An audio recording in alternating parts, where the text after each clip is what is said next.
Hello नमस्कार। आप सभी का 11 मिनट के शो में हार्दिक स्वागत और अभिनंदन है। आज का हमारा जो बिंदु है वो है पोषक तत्वों का वर्गीकरण। पोषक तत्व क्या होते हैं इसके बारे में देख लिया था।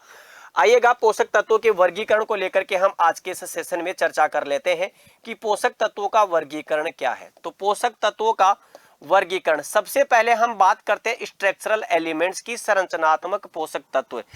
तो कुछ होते हैं जिन्हें कहा जाता है स्ट्रक्चरल, ये ध्यान रखना, संरचनात्मक पोषक तत्व कहते हैं। और संरचनात्मक पोषक तत्व कौन से होते हैं? वो पोषक तत्व जो कि पौधे के निर्माण में अपनी प्रमुख भूमिका निभाते हैं। तो 95 से लेकर के 95 से लेकर के 96% भाग आपके इनका पौधों में होता है। इसमें का आपके जो होता है कार्बन, हाइड्रोजन और ऑक्सीजन, 3 पोषक तत्व है, कार्बन, हाइड्रोजन और ऑक्सीजन। इसके बाद में दूसरा आता है आपका वृहद पोषक तत्व, ये ध्यान रखना, वृहद पोषक तत्व।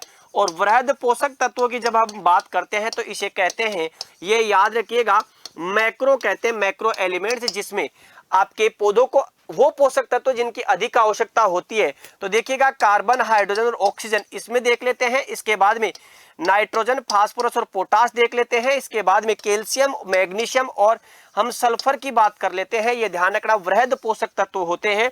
इन वृहद पोषक तत्वों को 2 भागों में बांटा जाता है। नंबर एक होता है प्राथमिक पोषक तत्व। और प्राथमिक पोषक तत्व की जब हम बात करते हैं तो प्राथमिक पोषक तत्व वो होते हैं जिनकी पौधों को अधिक आवश्यकता होती है, सामान्यतः केजी में दिए जाते हैं। इनमें नाइट्रोजन, फास्फोरस और पोटास होता है।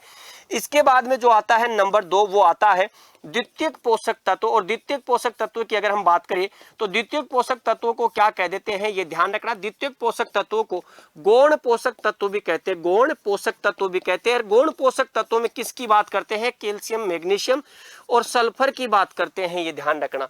तो ये कैसे है? स्ट्रक्चरल, मैक्रो में प्राइमरी और सेकेंडरी। अगर हम इसके बाद में बात करें तो हमारा तीसरा जिसको कह सकते हैं, कौन सा आ जाएगा? मैक्रो के बाद में आता है माइक्रो, यानी कि सूक्ष्म पोषक तत्वों की बात करते हैं हम, ये ध्यान रखना। और सूक्ष्म पोषक तत्व वो होते हैं जिनकी पौधों को मात्रा पीपीएम में दी जाती है, ये ध्यान रखना। और आपके अगर हम बात करें यहां पर तो देखिएगा इनकी संख्या कितनी होती है? 8। देखिएगा बी फॉर बोरोन, आपके C for chlorine, C for copper, F for ferrous, यहां पर फिर देखिएगा M for manganese, M for molybdenum, N for nickel और जेड फॉर जिंक। कितने हो गए? 2, 4, 6 और 8 हो गए। इनमें से ये ध्यान रखना ये कैसा है? ये 17वां पोषक तत्व है, ये ध्यान रखना। अगर हम इसके बाद नंबर 4 पर अगर हम बात करें, माइक्रो के बाद बात करें, तो अब इसके बाद में एक पोषक तत्व आता है जिसे कहा जाता है अर्ध आवश्यक पोषक तत्व। क्या कहते हैं बेटा? उसे कहा जाता है सेमी आपके एसेंशियल न्यूट्रिएंट, अर्ध आवश्यक पोषक तत्व। कौन सा? अर्ध आवश्यक पोषक तत्व। और अर्ध आवश्यक पोषक तत्वों की जब हम बात करते हैं तो इसमें कौन सा आता है बेटा? सिलिकॉन, ये ध्यान रखना। और सिलिकॉन को वैसे हम क्या कह देते हैं? फंक्शनल एलिमेंट में भी कहा जाता है। और ये धान की फसल के लिए लाभदायक माना जाता है, अर्ध आवश्यक पोषक तत्व। तो इसके बाद में एक आता है आपके अल्ट्रा माइक्रो न्यूट्रिएंट, ये ध्यान रखना। कौन सा होता है? इसे कहा जाता है बेटा अल्ट्रा माइक्रो न्यूट्रिएंट। अगर अल्ट्रा माइक्रो न्यूट्रिएंट की अगर हम बात करें तो ये पोषक तत्व ध्यान रखना किस में दिया जाता है? सामान्यतः पीपीबी में दिया जाता है, पार्ट पर बिलियन में। और इसके अंतर्गत मुख्य रूप से कौन आता है? मोलिब्डेनम। अगर ऑप्शन में मोलिब्डेनम नहीं होगा तो क्या करोगे? उस कंडीशन में ध्यान रखना यहां पर फिर क्या आ जाएगा? कोबाल्ट और मोलिब्डेनम दोनों ही दलहनी फसलों के लिए क्या होते हैं? लाभदायक होते हैं, ये ध्यान रखना। अब इसके बाद में अगला जो क्लासिफिकेशन अगर हम देखेंगे तो वो क्लासिफिकेशन है मृदा में पोषक तत्वों की गतिशीलता के आधार पर वर्गीकरण। तो लिखिएगा नेक्स्ट, मृदा में गतिशीलता के आधार पर, मृदा में गतिशीलता के आधार पर पोषक तत्वों का वर्गीकरण। मृदा में गतिशीलता के आधार पर, गतिशीलता के आधार पर पोषक तत्वों का वर्गीकरण, ये ध्यान रखना। क्या है? पोषक तत्वों का वर्गीकरण। और इसके अंतर्गत अगर हम बात करें तो यहां पर देखिएगा क्या इसका राइट आंसर होगा। यहां पर बात करें, कुछ होते हैं अधिक गतिशील पोषक तत्व। नंबर 1, अधिक गतिशील पोषक तत्वों की अगर बात करें तो ये ध्यान रखना वो पोषक तत्व आएंगे जिन पर नेगेटिव चार्ज होता है, अधिक गतिशील तत्व। तो देखिएगा नाइट्रोजन का नाइट्रेट फॉर्म कैसा होगा, ये ध्यान रखना आपके अधिक गतिशील होता है। इसके बाद देखिएगा सल्फर का सल्फेट फॉर्म जो होता है वो हाईली मोबाइल होगा। अगर आप बोरोन देखेंगे तो बोरोन भी नेगेटिव चार्ज है, ये भी क्या होगा आपके हाईली मोबाइल होगा। यहाँ पर क्लोरीन जो होगा वो भी हाईली मोबाइल होता है और मोलिब्डेनम जो होता है वो भी हाईली मोबाइल होता है। लेकिन ध्यान रखना इसमें एक आता है पॉजिटिव चार्ज वाला और वो होता है मैग्नीज, जो कि हाईली मोबाइल में दिखाई देता है। कुछ होते हैं वो होते हैं कम गतिशील, और अगर हम कम गतिशील की बात करें तो ध्यान रखना कम गतिशील में नाइट्रोजन की अमोनिकल फॉर्म जो होती है वो क्या है, कम गतिशील में है। पोटाश जिसको कह सकते हैं कम गतिशील में आपको दिखाई देगा। इसके अलावा कैल्शियम जो है वो कम गतिशील में होगा। इसके अलावा मैग्नीशियम भी कम गतिशील में होगा। सल्फर यहाँ पर है नहीं। इसके अलावा निकिल और बाकी कॉपर वगैरह जो आपके बच गए वो ये ध्यान रखना है आपको। अब इसमें सबसे इंपॉर्टेंट है अगतिशील पोषक तत्व। ऐसे पोषक तत्व जो मृदा में अगतिशील होते हैं और सवाल पूछा जाता है कि कौन से पोषक तत्व मृदा में अगतिशील है, तो मृदा में अगतिशील में फास्फोरस आता है और जिंक आपके अगतिशील है। और अगला क्लासिफिकेशन आ जाता है पादपों में गतिशीलता के आधार पर पोषक तत्वों का वर्गीकरण, ये ध्यान रखना।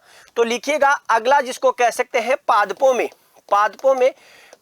में पोषक तत्वों की गतिशीलता के आधार पर, पादपों में पोषक तत्वों की गतिशीलता के आधार पर वर्गीकरण, गतिशीलता के आधार पर, ठीक है, आधार पर वर्गीकरण, ये ध्यान रखना है आपको, ठीक है। तो यहां अगर हम बात करें तो पहला पादपों में हाईली मोबाइल, नंबर 1 अधिक गतिशील होता है उसे हम कह देते हैं हाईली मोबाइल। और हाईली मोबाइल में ध्यान रखना नाइट्रोजन आता है, फास्फोरस आता है, पोटाश आता है, मैग्नीशियम आता है और मोलिब्डेनम आता है। एक होता है जो कैसा होता है, मीडियम मोबाइल होता है। तो नंबर 2 कैसा है बेटा, मीडियम मोबाइल, जो कि पौधे की मीडियम भाग पर, यानी कि अगर आप देखेंगे तो मध्य भाग पर कमी के लक्षण दिखाई देंगे, जिसमें कौन सा आता है बेटा, जिंक मुख्य रूप से आता है। और कुछ ऐसे होते हैं जो कैसे होंगे बेटा, ये ध्यान रखना, उन्हें कहते हैं लेस मोबाइल, ये ध्यान रखना। और लेस मोबाइल में देखिएगा फेरस भी इसी में आ जाता है आपका, कॉपर भी यहीं पर आता है, मैग्नीशियम भी यहीं पर आता है और सल्फर भी यहीं पर आता है। और इंपॉर्टेंट है पौधे में कौन से अगतिशील है, तो अगतिशील की जब हम बात करते हैं तो अगतिशील में, यानी कि अगतिशील पोषक तत्वों की बात करें तो इमोबाइल जो न्यूट्रिएंट है प्लांट में वो कौन से हैं, इनकी कमी के लक्षण ये ध्यान रखना, पौधे के शीर्ष पर लोअर पार्ट पर इसके कमी के लक्षण दिखाई देंगे, इसके कमी के लक्षण मीडियम पार्ट पर दिखाई देंगे, इसके कमी के लक्षण न्यू लीफ पर दिखाई देंगे। लेकिन ये न्यू लीफ कहाँ होगी, अपर पार्ट की तरफ होगी, ये ध्यान रखना। और इसके कमी के लक्षण कहाँ दिखाई देंगे बेटा, टर्मिनल पार्ट पर इसके कमी के लक्षण दिखाई देंगे, ये ध्यान रखना। इसके बाद में अगर हम बात करें तो धनात्मक और आपके पॉजिटिव और नेगेटिव पर मैंने चर्चा कर ली है। इसके बाद में अगर हम बात करें आपके तो कुछ होते हैं धात्विक और अधात्विक आधार पर, ये ध्यान रखना आपको। तो यहां लिख लीजिएगा अगला क्लासिफिकेशन है वो लिखिएगा धात्विक व अधात्विक खनिज, धात्विक और अधात्विक पोषक तत्व की बात करते हैं। और अगर हम यहां पर मेटेलिक और नॉन मेटेलिक पोषक तत्वों की बात करें तो यहां देखिएगा पहला एक होता है आपका धात्विक पोषक तत्व, तो ये ध्यान रखना, एक होता है धात्विक पोषक तत्व और दूसरा होता है अधात्विक, ये ध्यान रखना। तो सबसे पहले हम बात कर लेते हैं यहाँ पर अधात्विक की। और वर्तमान में राजस्थान में क्या है ये ध्यान रखना, एनपीएस बंद हो चुका है और ओल्ड पेंशन स्कीम लागू हो चुकी है। तो देखिएगा मेरा क्या हो चुका है, एनपीएस भी मेरा क्लोज हो गया है और मुझे मिलती है आजकल ओल्ड पेंशन स्कीम, ये ध्यान रखना। एन का मतलब क्या होता है ये ध्यान रखना, नाइट्रोजन, और नाइट्रोजन कैसा है ये ध्यान रखना, अधात्विक। फास्फोरस कैसा है तो फास्फोरस अधात्विक। सल्फर कैसा है तो सल्फर अधात्विक। बी ये ध्यान रखना बोरोन, तो ये ध्यान रखना बोरोन मेरा, ये ध्यान रखना एनपीएस क्लोज है मोलिब्डेनम, और क्लोज हो गया क्या, क्लोरीन।